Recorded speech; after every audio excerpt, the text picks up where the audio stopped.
obviously, congratulations on the win. I did want to ask you first and foremost about Sam. Do you have any update on his status after the injury? Oh, he's in good spirits, but we'll get the scan tomorrow. It's the other foot, which is good because he's a little bit stronger in that foot than the other one. So, but it's too early to tell, and we won't know till scans tomorrow. Yeah, of course. And just quickly on that, obviously we saw the news of McVeigh obviously earlier today out for the season. It must feel like you guys can't really catch a break injury-wise.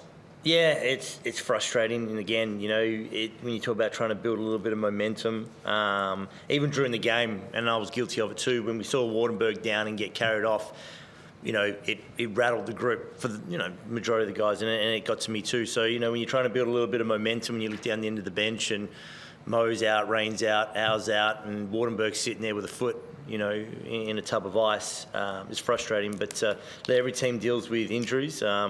We just got to regroup and keep moving forward. Do you kind of feel like there were, like you, I suppose, alluded to, kind of two phases of the game, pre-injury and post-injury? I asked you about kind of pre-injury. It really felt like the offense was humming really nicely along together. Yeah, no, it was. We were making plays. We had good looks at the three that didn't drop, but we were able to get onto the rim. And defensively, obviously, with Wardenberg out there, he provides so many intangibles too. You know, credit to Brisbane and DMAC and that team, because they flew up on the original game day or on the original schedule, and then obviously with the news of the warning of the cyclone, they travelled back, hung out in Brisbane for a day, then travelled up again. So I know that can be taxing, and you know, again, credit to them, DMAC, and what he's doing with that group is remarkable. And then, but yeah, for us, right, was we probably looked like the one that were more sluggish than they were, especially after that quarter-time break. For sure, and then I suppose down the stretch, I suppose they made it a close game after the Sam went down, I suppose, and you guys were able to, I suppose, stick fat, I guess. What kind of went into it? Was it a mentality thing, just being able to, you know, stay together as the margin trimmed down a bit? It was an ugly game. I mean, that's not going to win too many beauty contests, that game from both ends, and even a sense of, you know, Maldonado getting to the foul line, good for him, but it was an ugly game. You know, the grind out ending, which was, again, credit to this man to my left to make some plays. Drew made some plays. We became a bit spectatorish on the offensive end and a bit passive on the defensive end. But the last couple of possessions, Marcus was able to get a deflection, which got a steal. We were able to wall up. Jack did a great job defending Maldonado. You know, rather than getting on the rim, he had to settle for a fadeaway contested, which was good with the rebound. So, you know, first quarter was good, and the last 4 or 5 possessions, I think, were good. It was just everything in between was a bit clunky. For sure, and Jack, I suppose, down the stretch, I mean, you and Drew obviously combined really well together, and obviously a lot of guys stepped up. From your perspective, was it just a case of like really digging deep in that situation? Yeah, I mean, we've been working on executing. This close after a game, though, like the main thing I focus on is like what I can do better. Like, that's just where my head goes until I watch film. So it's just like I'm just cut, I miss a little couple fadeaways and like a couple turnovers, and so that's where like my head goes straight after games. Like, where could I have been better? Where can I get to my spots, and like how do I affect that? And I set some good screens for Drew, and that lets him walk into open shots, which I'm learning to enjoy, setting good screens. So it's been a process in the last couple of weeks, but yeah, he stepped up and made some big threes and pushed us over the line. Sure, and Drew, I think he had 7 first quarter assists and only took 1 shot, so he kind of played 2 different styles of game, I suppose. What did you make of his like overall performance, being able to do kind of both sides of that coin, I suppose? Yeah, it's definitely been fun watching him improve as a point guard throughout the year.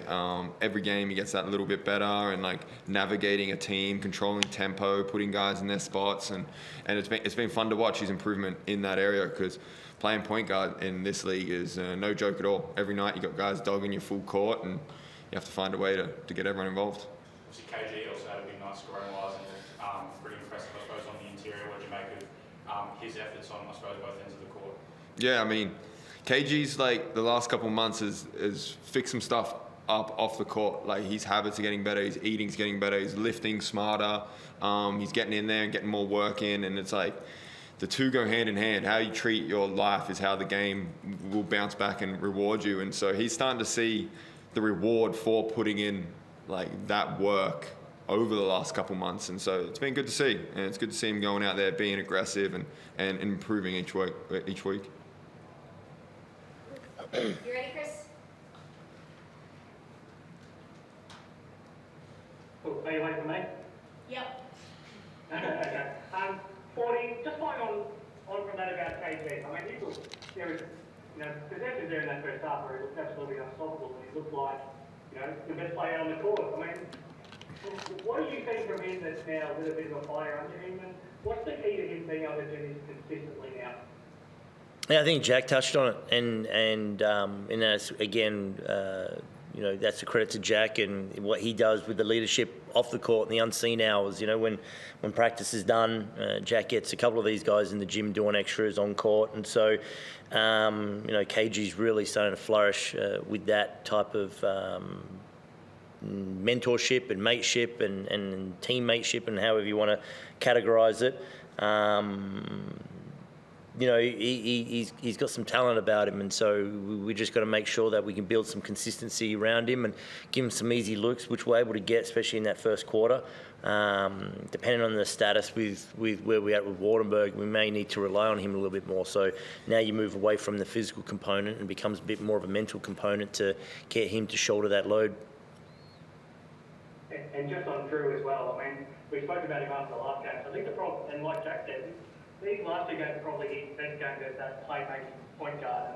And again tonight, he had the 13 assists and then 13 points in the fourth quarter when you needed him. And take out the tech foul, this was a pretty close to a perfect point guard performance. Yeah, and I know his frustrations. Like it's, there's a stat somewhere in the basketball oblivion where it talks about the win rate for a team where when the opposition has more makes than your attempts, it's a very successful game for them. And so for us to come out with the win, knowing that stat applied to Maldonado by himself in the sense that he made more than we attempted, I can still sense Drew's frustration, but nothing's going to change. Him to rise above it and to take on a little bit more of that scoring load, especially in the second half when Wardenberg went down, making that big three, was massive. I know his family was in the crowd watching him, so there's always that little bit of extra motivation, which was great. And Jack, if there's anyone in the league that's going to embrace playing for you tonight, it'll be you. How much are you enjoying not coming out of the game right now? I mean, I just like winning. I like playing basketball. I like getting buckets. And so, for sure, I mean, I'm just every day trying to work on my conditioning and trying to improve, like, my shape. And that's, like, a fun process. Like, people think, like, to get better in shape, you got to run. And it's not that simple at this level when you're already in such great shape. So that's been a fun project and something I'm chucking theories at and working on. So, yeah, I mean, I just love playing basketball. This is what I dreamed of as a kid. I get to come out here and play. And, I mean, I promise you I don't take this for granted, and I'm still loving it, because the day I am out there not having fun is I'll hang it up very, very quickly. And so, yeah, I love playing basketball. We were just starting to see you fight the group in that front court alongside Sam. I guess you more than anybody will be hoping that he's not out for too long. Yeah, I mean, the front court's actually been KG and him. I'm a bit more of a guard at the moment, working on some skills and stuff. But definitely hope he's doing all right. And, yeah, I'm going to have to beat him up if he's not and give him a hard time about how he's left me this year. So, yeah, hopefully he's all right and we'll wait on the scan and we'll keep on improving either way. No, you're right. You've been playing the free spot, which has been fun. Just lastly for you, what's life a few weeks into being a dad like? Yeah, it's good, man. I just love supporting my wife, and I get like 3-hour stints of sleep, which is fun. And yeah, my man's as cute as hell, and so I just hanging out, put him on my chest, helps me be present, and I'm watching him grow before my eyes. So can't complain, especially when we're getting wins. And just lastly for you, looking forward to getting back to Perth and chance to get 3 in a row on Sunday. Don't jinx it. No, look, New Zealand's coming off a back of a great win as well. So to play them in Perth, and then we'll hang out for a little bit longer there and then play the Wildcats shortly after us. We're on the road for a bit the second half of the month, so it'll be a good chance for guys to, again, bond and enjoy each other's company, which, we seem to play a little bit differently on the road. I can't put my finger on it, but this is going to be a 10-day stretch of the guys being able to build from this. Thank you very much, guys. Thanks, Chris. Awesome. Thanks, everyone.